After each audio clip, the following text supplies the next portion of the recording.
So we're going to talk about the Crimean War today, something that was not in your textbook for whatever reason, but still definitely important for you guys to know.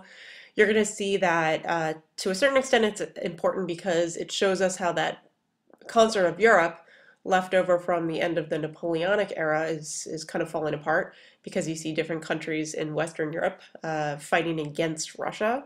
You're also going to see that it's a huge red flag to Russia about how far behind it's falling industrially. So that's, just kind of the two main takeaways from the Crimean War, but we'll obviously get into more detail here. So we have to bring back the Ottomans. We haven't talked about them probably since the early formation of the Hungarian or Austrian Empire, that is, when they drove the Hungarians out of Vienna way back in the 1500s. But now we're returning to think about the status of the Ottoman Empire by the 19th century. They have been continuing to decline. In fact, some historians refer to the Ottomans as the sick man of Europe at this point. Um, so what we're seeing then is that Russia wants to kind of pick up the slack from where the Ottoman Empire is declining. They want, and hopefully you can see my mouse here, they're interested in gaining more influence over the Balkan region here so that they can also have a greater stake in the Mediterranean, of course, and you'll see also how the Danube River is important here. I have a later map that actually shows you where the Danube River goes. But basically what they want is to gain more influence over this region, and that is a huge concern to Western Europe. Another thing that is important, kind of in a more immediate cause, or you could even say not necessarily a cause, but a pretext to the war, is what's going on in the Holy Lands. So at that point, Palestine.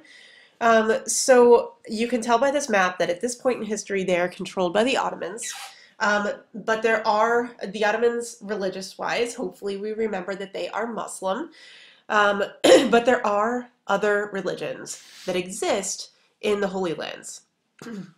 So Russia, at this point, was the protector of the Greek Orthodox religious orders that were in the Holy Lands, right? Because of course, as you guys know, Russians are Eastern or Greek Orthodox, right? So basically, despite the fact that it's controlled by Muslims up until this point, Russia has been able to promote the interests of Orthodox Christians in this region. Now, people farther west, particularly the French, want also to be able to promote the rights of Catholics in this region. So you have a conflict between different sects of Christianity existing in the Holy Lands. So even though Russia for a while has been able to protect the rights of Orthodox Christians, Napoleon III, we talked about him in the last videos, wanted wanted to have some enclaves in the Holy Land to protect Roman Catholics that live there. So Napoleon III demands this to the Ottomans, and in 1852 they agree. So they say, okay, there can be these areas within the Holy Land that will protect Roman Catholics. Now, Russia doesn't like this because they think that this is going to jeopardize the agreement that they already had established with the Ottomans, right? And that is, again, to allow Orthodox people to have access to the Holy Lands. So what does Nicholas do? He feels like if he responds militarily to the welcoming of Catholics into the Holy Lands, that maybe the Ottomans will listen to them. So what Tsar Nicholas I does is he commands Russian troops to occupy several Turkish-controlled provinces that are along the Danube River. So we're looking around here, and again, I'll show you exactly where the Danube River is later. So they occupy these areas here, and they say that they will continue to occupy these Turkish-controlled provinces on the Danube until the Turks guarantee the right for Orthodox Christians. So it's sort of like an ultimatum. We're going to have this military action. We're going to take this land from you, but if you give us, if you guarantee our rights over Catholics, we'll withdraw. Now, one of the reasons why Russia does this is they think that they're going to have the support of other countries in Europe. Realize, the Crimean War started in 1853, so this is only a few years after the 1848 revolutions. And as you remember, in particular, Russia helped end the Hungarian Revolution in the Austrian Empire. And in general, Russia was very much against those liberal and radical revolutions. So Russia kind of thinks that all these other countries in Central and Western Europe are going to take their side. But that does not happen at all. And I'll talk about Britain and France's involvement in particular in just a minute. So, they think that they're going to get the support and they don't. And Nicholas is still very stubborn, refuses to withdraw from these Danubian provinces, and that results in the Turks declaring war on Russia in 1854. So at first, the Crimean War is just the Turks versus Russia. But eventually, in 1850, also a little bit later in 1854, you're going to see that Britain and France are going to get involved in this conflict as well. Okay, so why do Britain and France care what's going on between the Ottomans and the Russians? Well, again, okay, at this point, you can see these are the regions. The map was a lot smaller in the last slide, so I didn't elaborate, but these are the two regions that Prussia is occupying that caused the Turks to declare war on them, Moldavia and Wallachia. So this is starting to scare Western Europe because they see that the Russians are, pushing farther and farther west. Also, if the Russians have control over all access points to the Black Sea, because the Danube River leads into the Black Sea, again, I'll show you how the Danube actually leads into the heart of Europe. Also, the Black Sea gives them access to the Eastern Mediterranean. So really, these Britain and France in particular are really opposed to Russia having increased access to the Mediterranean. Britain and France have commercial interests in these regions that they want to protect over Russia. Also, Napoleon III is still trying to gain domestic support for his regime, and he feels like if he gets involved in some foreign conflicts, particularly against Russia, that's going to increase French nationalism, and that's going to make people support him more. So it's kind of interesting because at first you might say, well, again, why are the British and French supporting the Ottomans? Because they're different religions, right? The British and French are Christian, so are the Russians. Yes, they're Orthodox, so it's a little bit different, but they're all Christian, and the Ottomans are Muslim. So realize, even though, like I said earlier, religion was sort of the pretext of the war, but that's not the reason why Britain and France get involved. They don't care about the religion of Russia and the Ottomans. Instead, they really care about the kind of economic influence that they can have over these regions, and they want to keep Russia from expanding. So, so they don't want Russia to have control over the Black Sea, the Danube River, the Turkish Straits, as we call it. So this is going to lead Britain and France to declare war on Russia in 1854. And much to the chagrin of Nicholas I of Russia, Prussia and Austria decide to remain neutral in this conflict. So again, Russia thought they were going to get some support from other countries in Europe. You'd think especially Austria, because they helped the Austrians get Hungary back, but they remained neutral. All right, so let's move on to the 4 points. These are different demands that that the Turks, the British, and French place on Russia in order to end the war. Okay, so the four points are written down right there, but just to elaborate a little bit.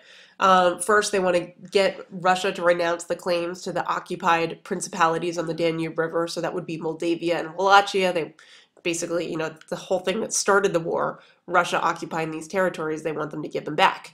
They also want to internationalize navigation in the mouth of the Danube River and the Black Sea. And that's important because at this point, Russia was dominating all that navigation. And this is a really, really important river for trade.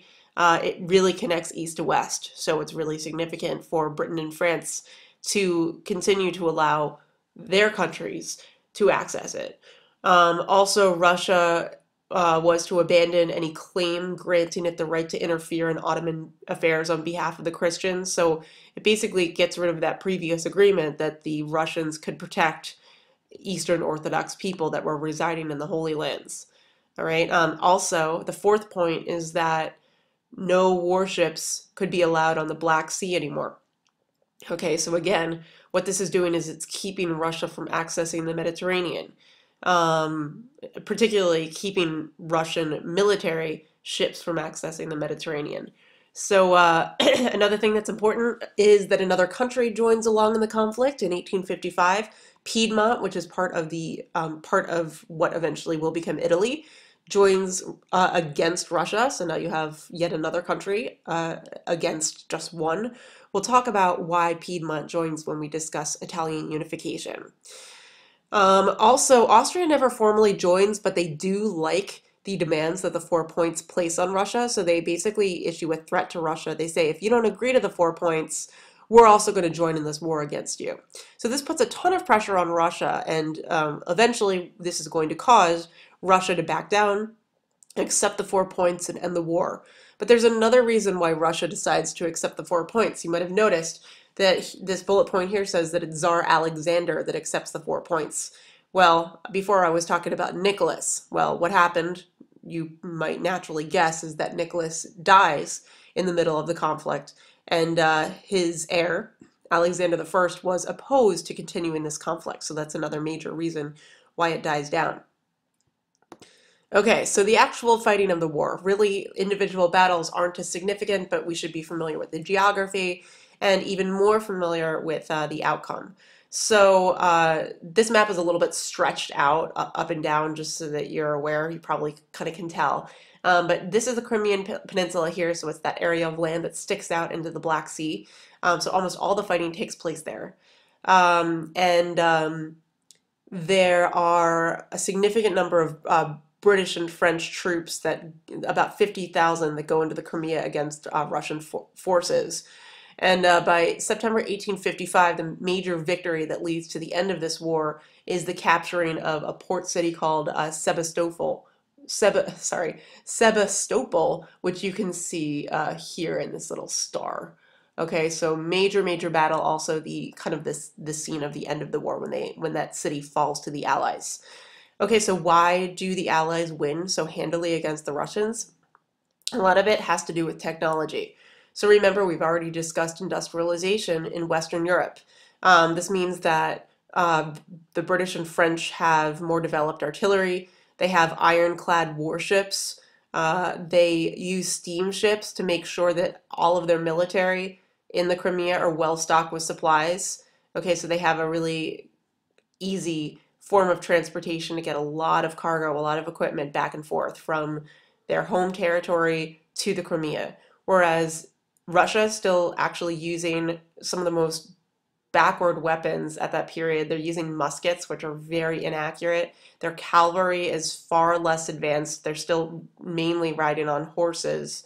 Their ships are made out of wood instead of iron because they haven't industrialized. They haven't taken advantage of steam power, of other things that allows the production of iron to be much easier and cheaper.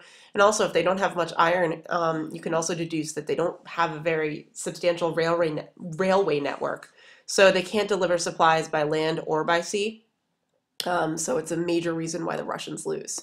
Another thing that's important about the Crimean War is that it's going to lead to significant advances in nursing, which also has an impact on the United States, which I'll clarify in a minute. So it's important to be familiar with Florence Nightingale, who was a British nurse who basically becomes a pioneer in modern nursing because of her efforts in the Crimean War. Before the Crimean War, it was seen as taboo for women to have any involvement on the battlefield. But Florence Nightingale totally broke that precedent and often was actually on the scene nursing men who were severely injured due to their wounds in the Crimean War. And it also shows us that, like the Civil War, many men actually died of disease instead of their combat wounds. So Nightingale, she really superbly tends to wounded men.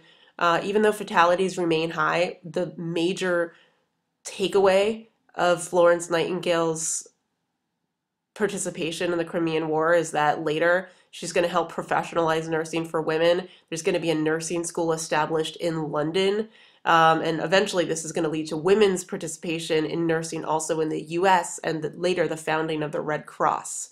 I'll pick up with this in just a moment, next video.